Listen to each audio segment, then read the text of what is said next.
Hello and welcome to Did You Know Gaming Extra. Today we're walking the plank and seeing what happens. We're talking about anti-piracy measures in PC games. When it comes to piracy, PC games are particularly vulnerable to being taken without payment. Traditionally, pirating a console game involved some form of modifying a system's hardware. In a few cases this wouldn't be too hard, such as with the Dreamcast, but in others it can be a real blockade for those without the technical know-how. However, PC games can typically be pirated by simply replacing a couple of files with patched versions, which can prevent the game from checking whether it was purchased legitimately. This is important, as this process of verifying whether a PC game is legitimate is why these anti-piracy measures we're about to show you exist at all. The first game we're talking about is actually a fairly recent one. Resident Evil 8 had a pretty bizarre case of anti-piracy. Legitimately purchased copies of the game made use of two different forms of DRM, one from Denuvo, as well as Capcom's own anti-piracy code, which sat within Denuvo. What makes this case interesting is that the game was considered to be in a pretty poor state performance-wise on PC, with constant stuttering making it a desperate struggle to get a good aim. It turns out that these performance problems are a direct result of the game's anti-piracy DRM.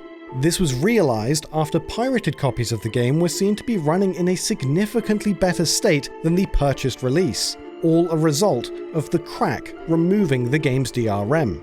This is a case which proves what many players have been saying for years. Putting in code which is meant to deter piracy, more often than not, targets and negatively affects actual paying customers, more so than it does for those who will wait for a release group to publish a cracked version of a game online.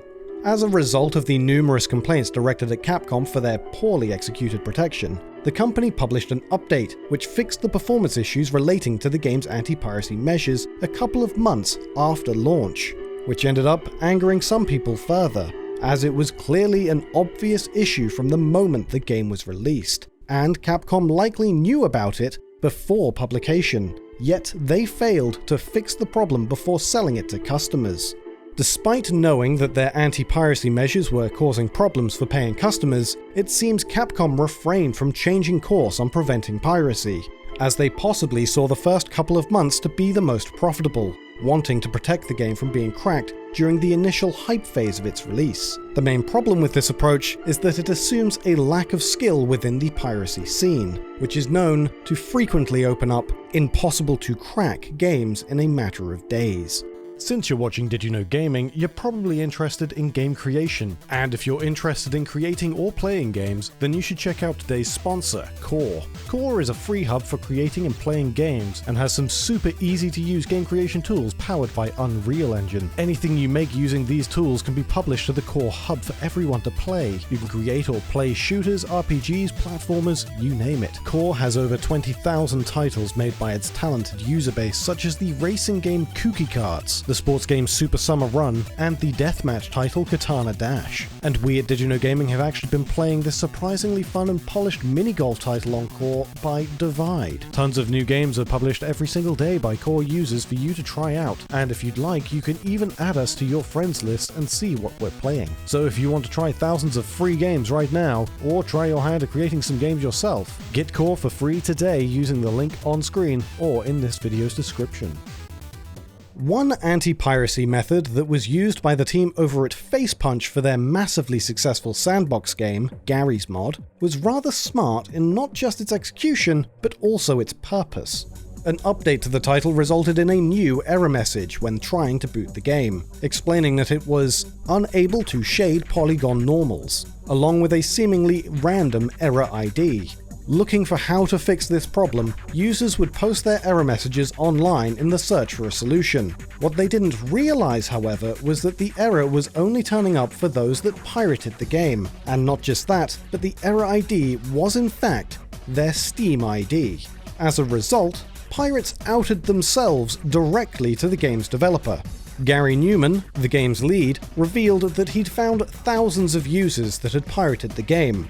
But unlike most companies that equate these users as lost revenue, or introducing DRM as a way to prevent people from pirating the game, Garry felt differently, saying, "It's cool, I've pirated as much as anyone. I owned an Amiga. Did anyone actually buy games for that thing?" It isn't meant to be some super DRM. Any DRM you come up with is going to be cracked, so why bother trying to make it hard to crack? Making it uncrackable isn't the motive here. Laughing at them is. I did this for the people that did buy Garry's mod. They get to point and laugh at pirates. If we leave it easy for people to pirate, we're betraying the people that paid. The legit users need to see you taking steps to make it harder for pirates, or they just end up feeling like they should have saved their money and pirated too. While Garry's mod prevented the player from booting the game, most games at least give pirates a small taste of what they're missing. Command & Conquer Red Alert 2 was a very popular game on release, and with it being a sequel to another popular game, the developers knew it would be widely pirated. If the game detected that it had been pirated, it wouldn't lock the player out, and instead, it would allow them to begin a mission.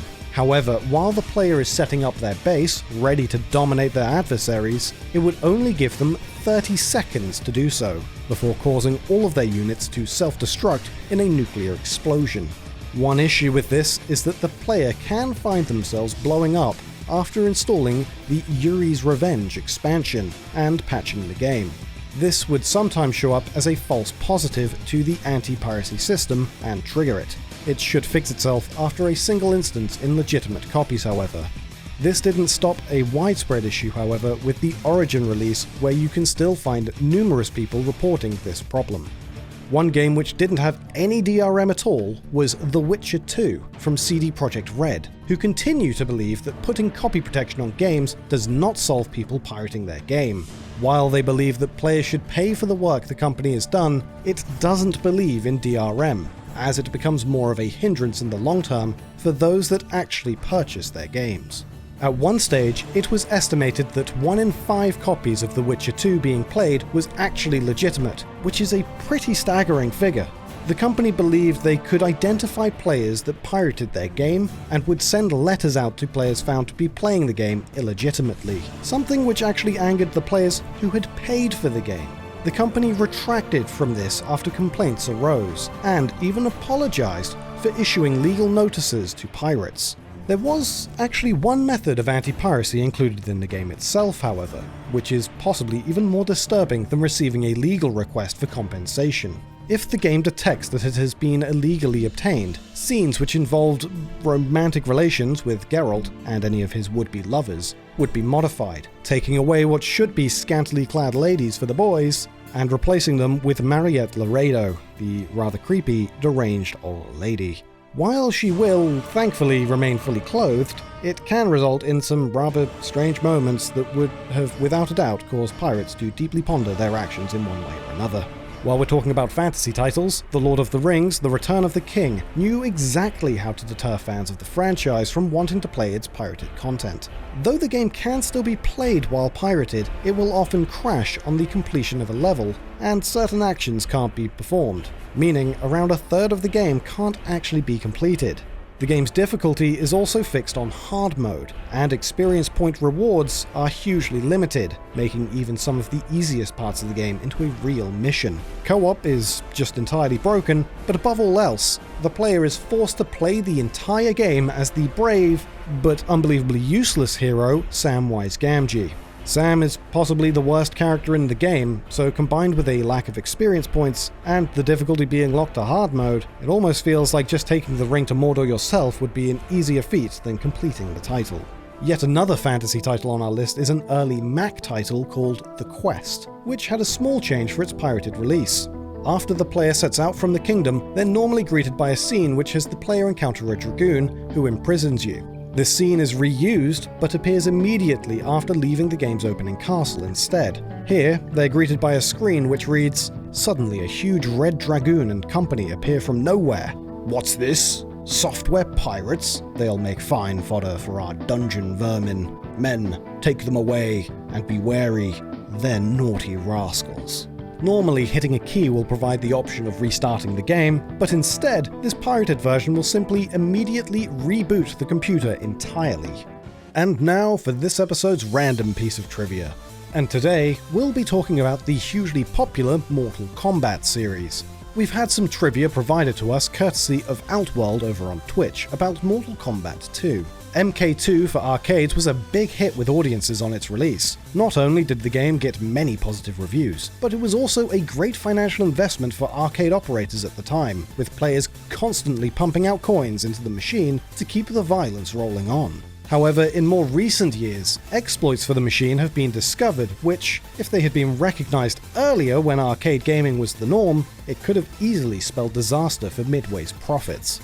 During the game's attract mode, when no money has yet been inserted into the machine, if the player hits the block button for the first player's controls and then the second player's controls alternating 5, 10, 2, 8 and then 2 times, a secret menu will boot up called the EJB menu.